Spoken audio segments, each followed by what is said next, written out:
આજે આપણે મમરા શેકવાનું વિડીયો બતાવીશ, કારણ કે બધા મમરા તો શેકતા જ હોય છે, પણ બધા ઘણાને જલ્દી 2 દિવસમાં હવાઈ જાય છે કે ઓલા થઈ જાય છે. તો હું આજે બતાવીશ એવી રીતે શેકજો, એટલે 15 દિવસ ટાઈમ નહીં થાય. એને એના માટે મેં પટેલના મમરા લીધા છે, જે ગોંડલના આવે છે. આપણે પટેલના મને આ ભાવે છે, ઘણી જાતના મમરા આવે છે, પણ હું આ પટેલના જ વાપરું છું. અને હવે આપણે એને ચાળી લેવાના છે. મમરા ચાળીને જ શેકવાના, કારણ કે એમાં ઝીણી રજોટ હોય, કચરો હોય, એ બધું નીકળી જશે.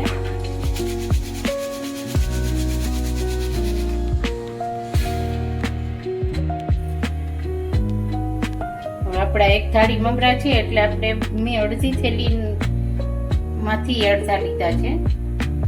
આપણે એના માટે આ તેલ લેવાનું છે. એટલું આ 2 ચમચા તેલ મેં લીધું છે.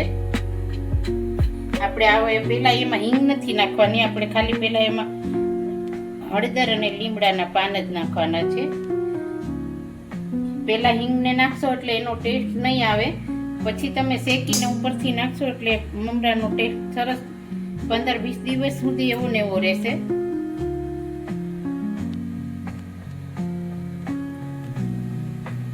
આ સૂકા પાન છે મારી પાસે, તાજો લીમડો છે. અત્યારે હું શેકવામાં સૂકા પાન લઉં છું. પેલા સૂકા પાનની સુગંધ પણ એવી જ છે. આ ઘરનો જ લીમડો છે.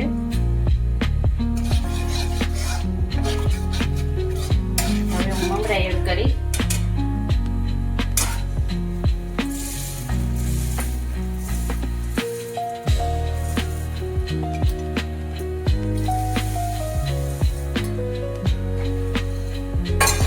આપણે એને એકદમ ધીમા ગેસે શેકવાના છે. જેમ ધીમા ગેસે શેકશો એટલે સરસ એકદમ શેકાશે, અને એકદમ મમરો આમ આપણે ખાલી સેજ દબાવીએ ત્યાં આખો મમરો ઓલો થઈ જાય, ભાંગી જાય એવો આપણે શેકવાના છે. એટલે આમાં આપણે ફાસ્ટ ગેસ રાખવાનો નથી ને જલ્દી ઉતાવળથી શેકીને લઈ લેવાના. ઘણા એવું કરે, તેલ ને હળદર ને બધું મિક્સ થાય, થોડીક વાર મમરા ચલાવે ને પછી લઈ લે, પછી 2 દિવસમાં મમરા હાવ આમ કેવર જેવા થઈ જાય. ચોમાસામાં તો ખાસ ધ્યાન રાખવું પડે. તમને 15 દિવસથી મમરો તમારો હવાશે નહીં. એકદમ આ સ્લો ગેસ રાખ્યો છે. વાર લાગશે આપણને, પણ મમરા 15-20 દિવસ સુધી એવા જ રહેશે. જ્યાં સુધી મમરા રહેશે ત્યાં સુધી એવા ને એવા રહેશે.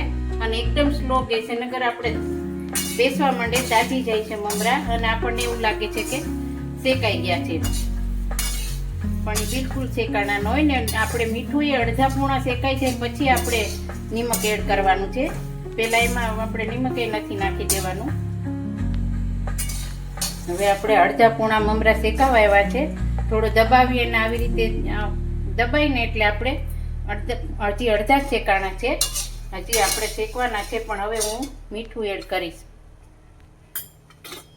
શેકાઈ ગયા છે મમરા આપણા, હું બતાવું છું. આસાનીથી સરસ, આપણે બહુ પ્રેસ નથી કરવું પડતું, એકદમ ટૂંકું થઈ જાય છે. આવા જ મમરા તમે 15-20 દિવસ રહી તો મમરાને કાંઈ ના થાય, અને આમાં સેવ ભેળવો બધું આવું ને આવું જ રહેશે. હવે આપણે ગેસ બંધ કરી દઈશું. અત્યાર સુધી મેં મીડિયમ ગેસે જ કર્યું છે. અને ખાસ આપણે એને મમરાને એરપેકમાં રાખશું એટલે કાંઈ વાંધો મસ્તાય તમે ગમે એ ડબ્બામાં રાખશો, આ મમરા નહીં હવાય. એટલે આપણે ધીમા ગેસે ને ધીરજથી શેકવા પડે. એકદમ ફટાફટ લઈ લઈએ તો એ મમરો સારો નથી રહેતો. તૈયાર છે આપણા મમરા. હવે હું ગેસ ઓફ કરું છું. હવે થોડી વાર આપણે આમના નોર્મલ ઠંડા થવા દેવાના, બહુ નહીં. પછી આપણે હિંગ અને મરચું,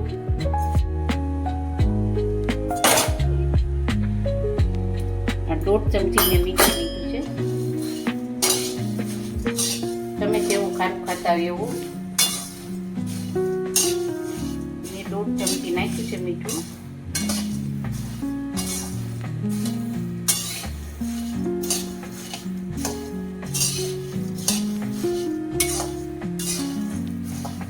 આપણે અડધેથી નાખશો ને એટલે તમે જોજો મીઠું હિંગ થોડી ચડિયાતી નાખવાની આમાં. મેં આ 1.5 ચમચી હિંગ લીધી છે અને અમારે હિંગથી જ મમરા વધારે ભાવે છે બધાને.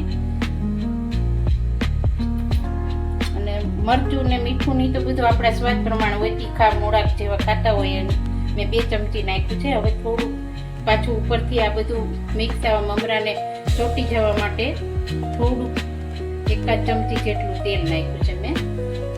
અને આ તાજી લીમડા પહેલા આપણે સૂકા પાન નાખ્યા હતા, હવે આ હું તાજો લીમડો નાખું છું અને હવે આપણે મિક્સ કરી લેશું.